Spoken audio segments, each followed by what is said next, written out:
We are now in the process of defeating the radical left, the Marxists, the anarchists, the agitators. Well, hello to Marxist versus MAGA, the continuing series on the Malinformation Rumble channel, where I, Douglas Lain, the head of Sublation Media and the novelist behind Bash Revolution, tackle the task of debating and discussing politics with a QAnon-supporting Trumpist who is with me now. His anonymous name is Q today. Yes, a guy who calls himself Q. That we've been doing this for a while. Is it all right if people know that your name is actually Stephen, or do you not want people? So his name is actually Stephen, and yeah, we're friends, and we often debate on Facebook and on this channel about politics. And you want to introduce yourself, Q? Yeah, my name is Stephen. I'm an inventor. I'm kind of hitting the public scene trying to push invention as equal to STEAM. So I started a project called the Dragon Project, which initially was started to teach kids how to code, and it kind of expanded into a general philosophy along the lines of just how fast technology is moving and how slow the schools are at responding to it. So I'm just trying to push. Oh, great. Well, that all sounds good to me, Q. And actually, not at all right wing as you would normally consider it. I wouldn't even almost consider myself right wing. I don't know. I think of myself in the middle, but don't we all? I mean, kind of think of ourselves as just right, right in the middle. I don't know. I think of myself as a rabid Marxist leftist. I think you might be an outlier, but but most of the people on the left that I know think of me as a crypto fascist. So I don't know what to make of it. Where's the crypto part come in? You don't know anything about crypto, do you? Oh no, well, secret crypto, undercover. Crypto fascist was a term that was thrown about before cryptocurrency existed.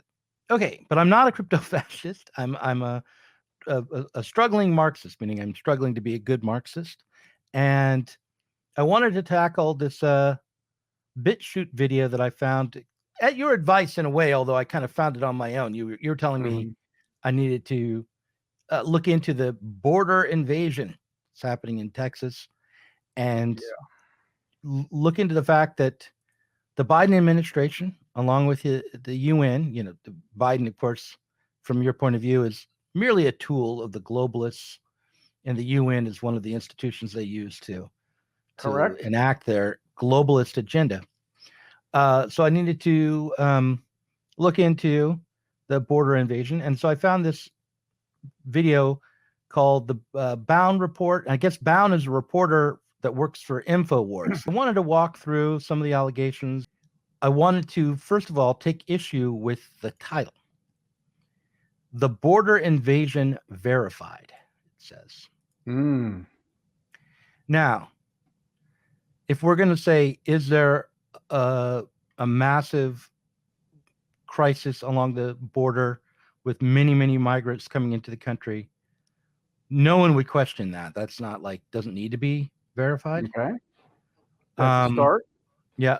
So what needs to be verified when we talk about the border invasion? Well, it's the idea that this is a crypto military operation spearheaded by the treasonous Biden in the Biden administration with UN funds to set up a sleeper cells or a foreign army ready to strike in the United States whenever the order comes. That's what's been verified by this video. That's what's alleged. That's what they're verifying.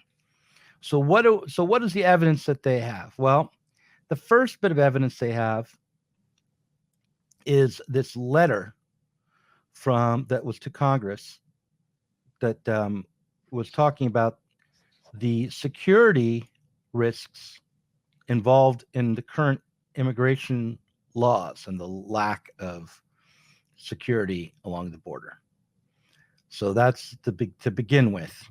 There was a letter from retired FBI officials that was sent to Congress.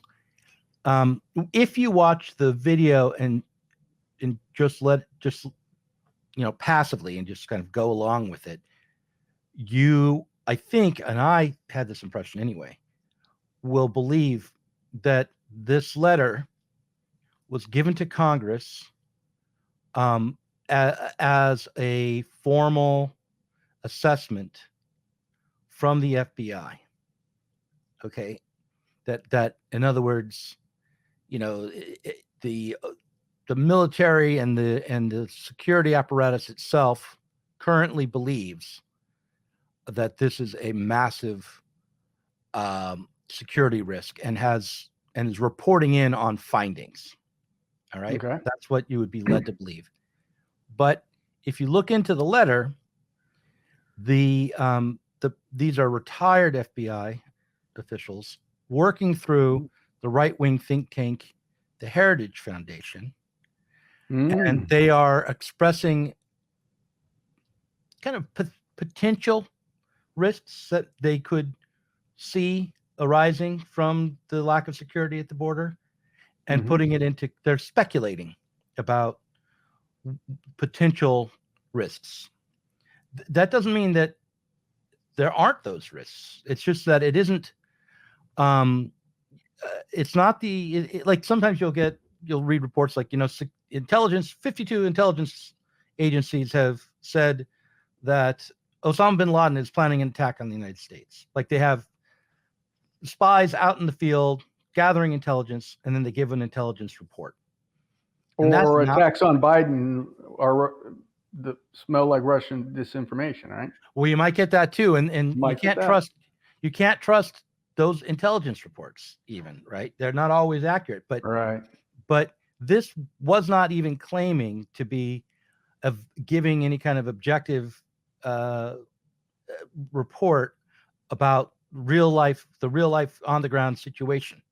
It was essentially an expression of informed opinion from retired FBI. Okay, so the first thing I would say is that what we should notice is that we're getting an opinion piece put forward as if it is incontestable fact.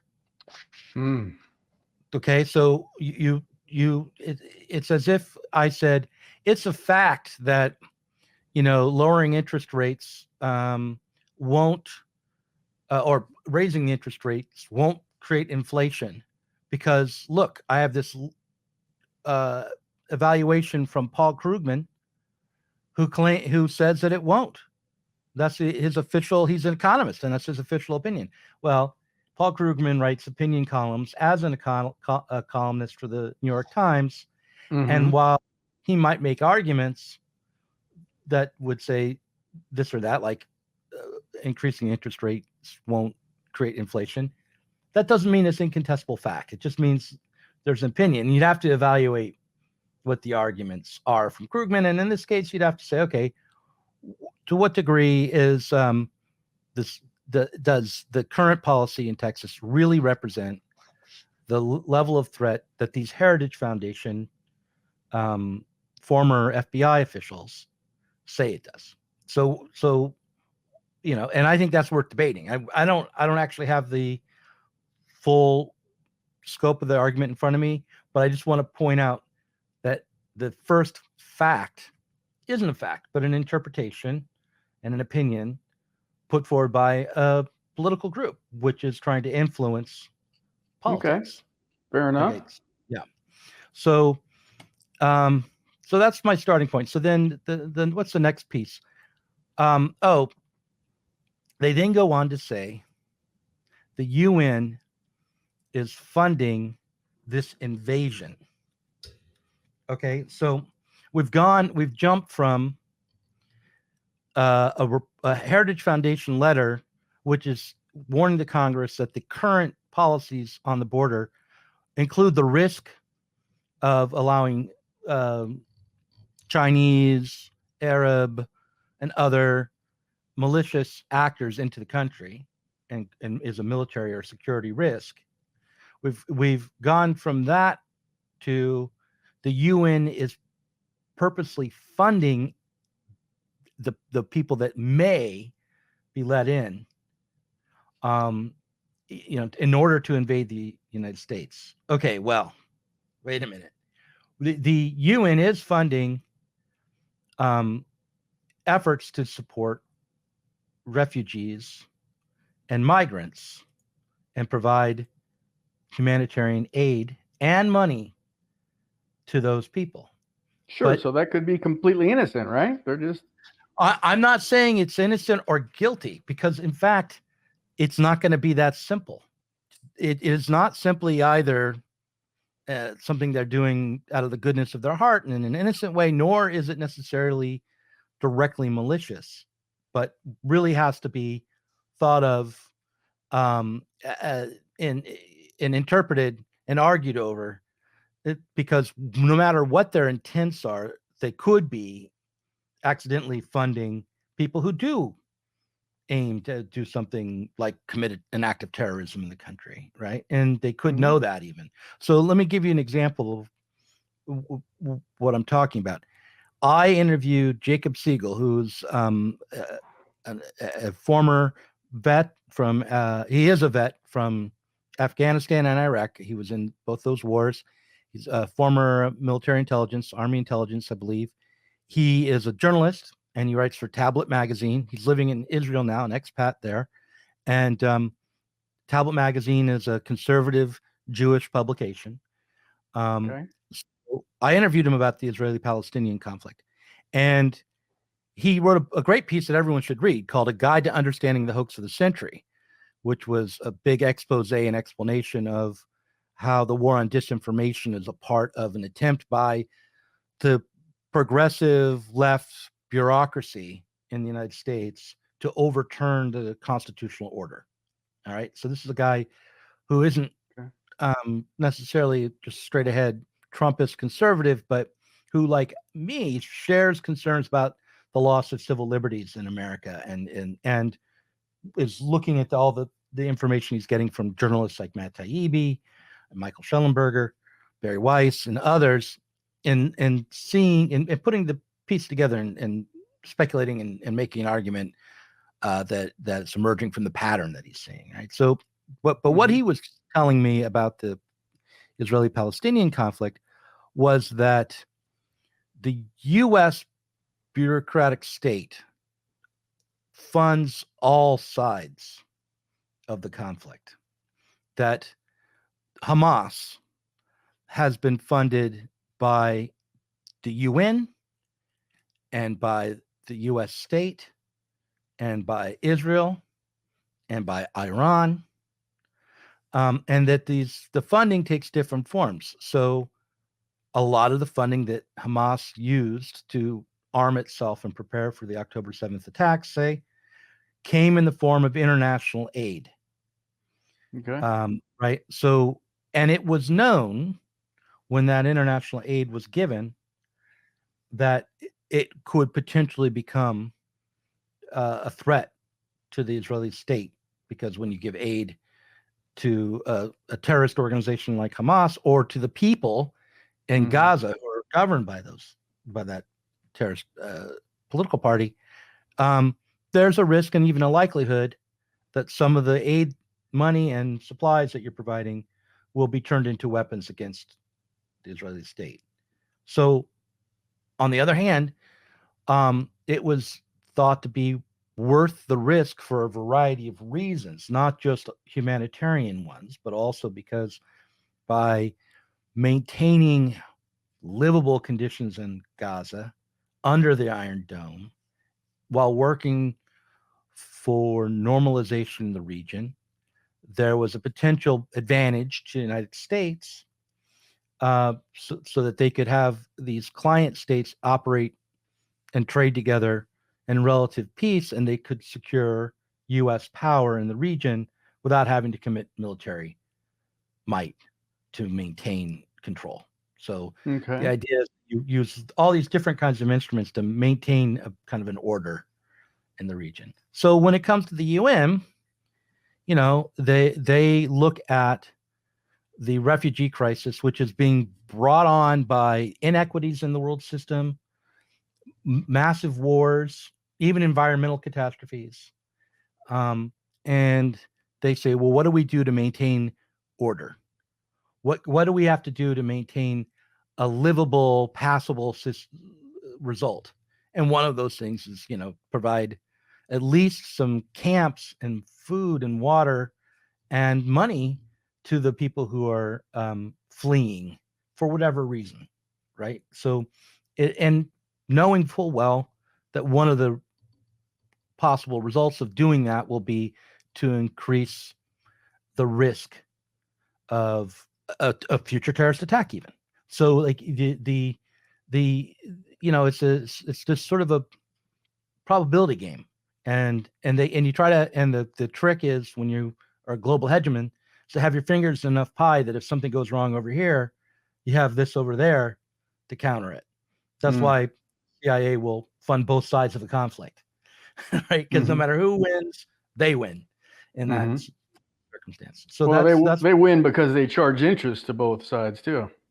Well, yeah, absolutely. But if you know, if you're on the losing side, and if I've invested in the, let's say it's Beta versus VHS, and I invest in Beta, and Beta gets driven out of business, well, I've lost.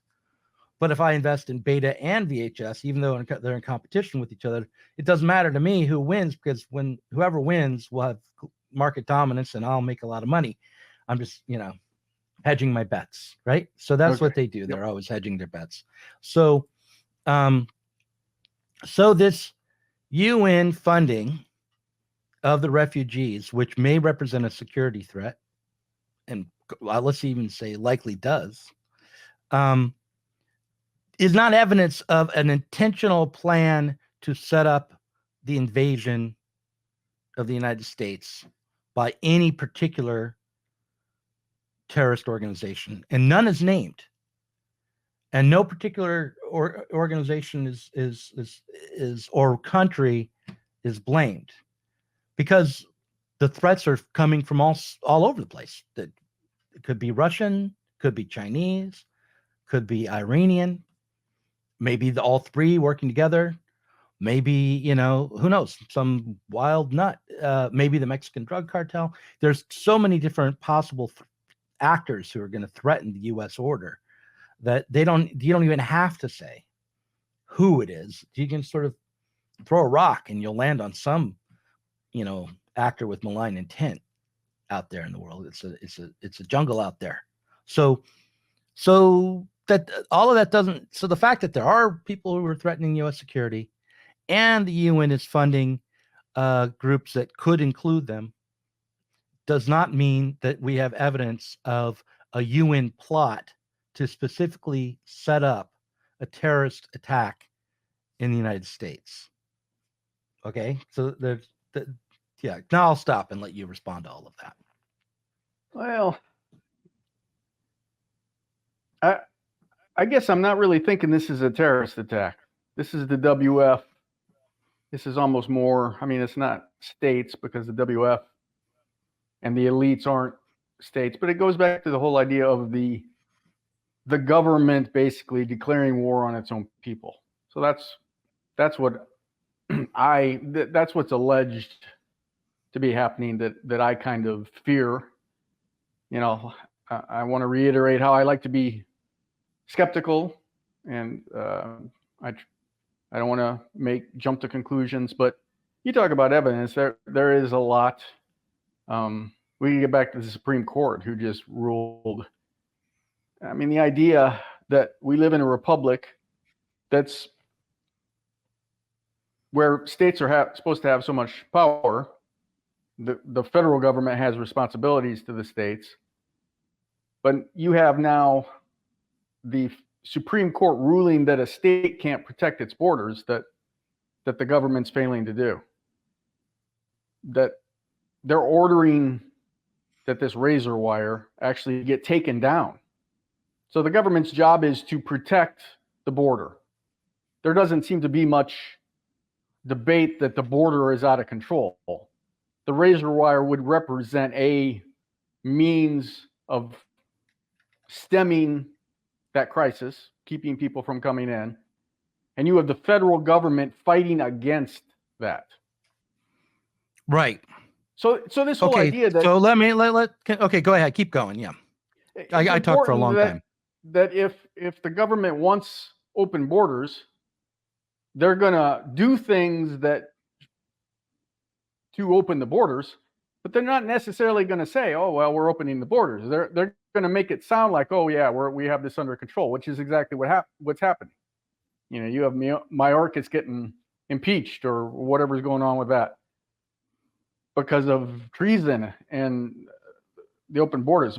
So that seems to be what's going on. Biden is saying that the borders are secure, and Biden is saying he's doing things to keep the borders secure, which of course he would, while at the same time he's doing such obvious things as having the Supreme Court tear down barriers. I mean, there's no doubt the border control is overrun. You know, any barrier, anything there to stop the stem of the tide would be good, and yet you have the Supreme Court ordering that this stuff be cut. So again, it's about connecting the dots. It's about looking at the big picture. This is just another apparent way that, I mean, if there's an alleged war of the elites against the people, you know, this is just one facet of many things. You talk about having evidence. There's evidence everywhere. And this is evidence. I mean, the Supreme Court is ruling to remove barriers in the middle of what's undeniably a border crisis. Okay, so now this is really good.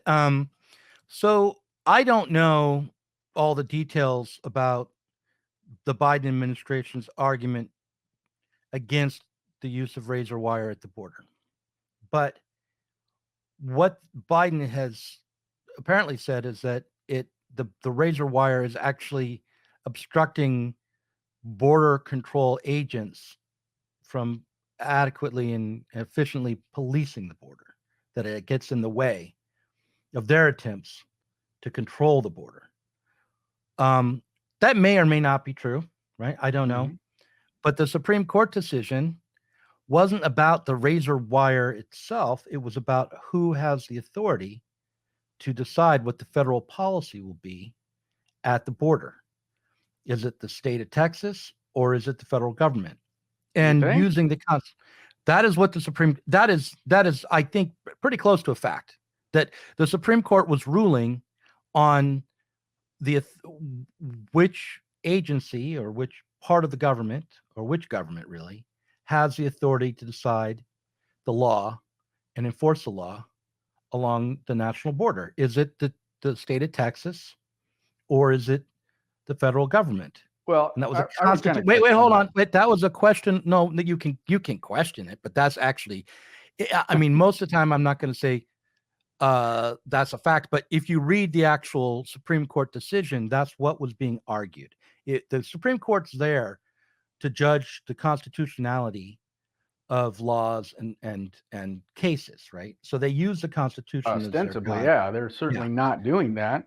Well, you could argue that if you could argue that the Supreme Court's decision that claimed that, in fact, by following the Constitution, the Biden administration has more authority over the border than the state of Texas does, you could argue that the Constitution says that. Well, I think that the Supreme Court has said that it does. Now, what do you think? Where would you point to in the Constitution that would? Well, there's a couple things about this. Each state has the right to defend its borders as they see fit, rather than it being part of a national or federal policy for border control. Well, let's look a little bit closer at the Supreme Court thing. Okay. In the first place, this is a temporary thing while some cases decided. So this is not permanent. In the second place, the Supreme Court ordered that the border Patrol can take down razor wire. But That's it right. didn't necessarily order that Texas can't put it up. So you kind of have the ridiculous situation where the Border Patrol could be cutting the razor wire, and the National Guard of Texas could be putting it right back up. And the Border Patrol could be going right behind them and taking it down. So, and then the other thing to think about is the Border Patrol is basically on the side of, they're with the Texas National Guard. Certainly the rank and file are. I mean, they're in a crisis. They are being inundated by immigrants. They're looking at anything that can help stem that tide as something that's probably a positive thing. So, Well, now I want to go to the actual echelons Supreme may Court. not agree with that, and they may be ordering the Border Patrol. So you never know how that's going to play out.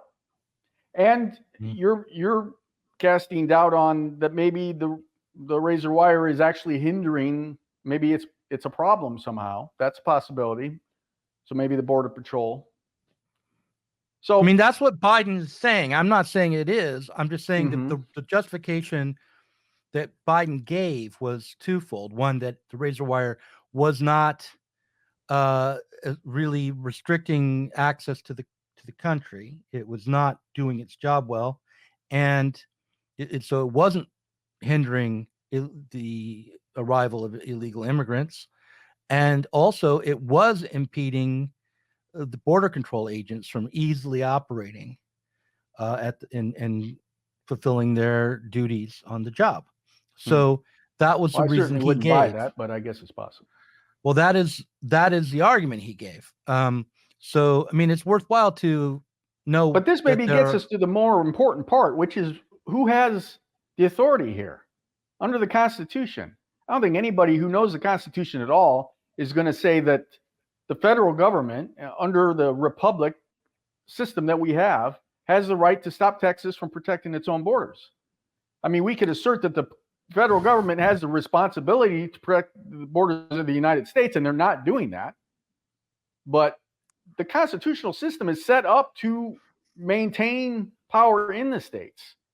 I would say the idea that the Supreme Court can overthrow Texas is ludicrous.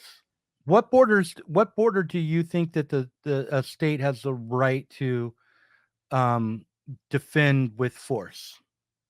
Like, for instance, does the state of Oregon have the right to defend the border it has with California with military force, or to put up razor wire?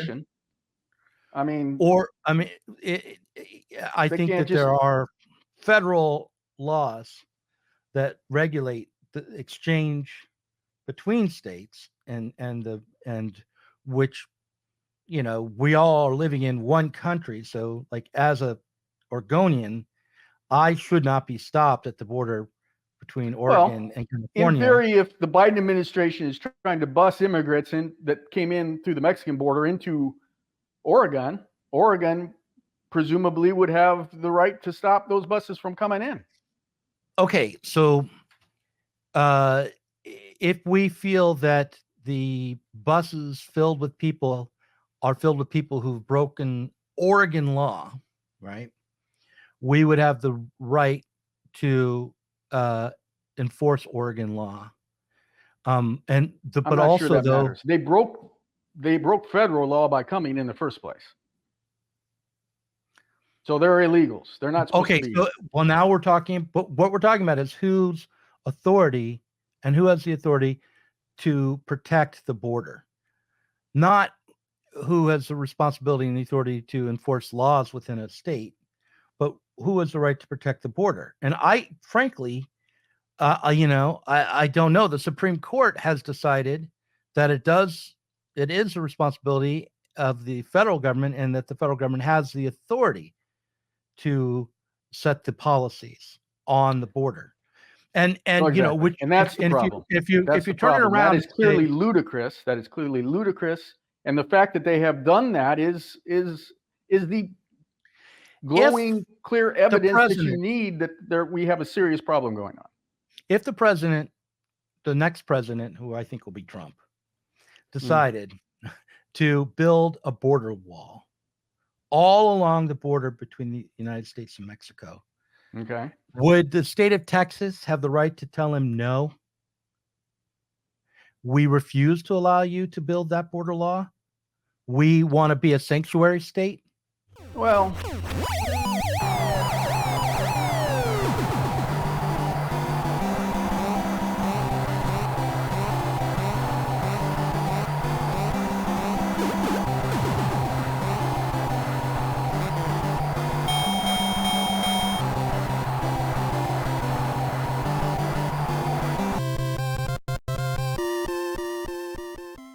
To watch the rest of this struggle session, click on the link in the description for this video and watch on Rumble.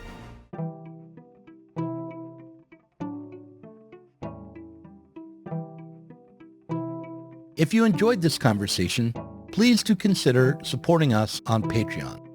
Our patrons help to make sure that Sublation Media can continue to provide interviews, videos, books, and articles that are critical of the left from the left. If you are tired of remaining stuck within bourgeois ideologies and politics, help us sublate them both.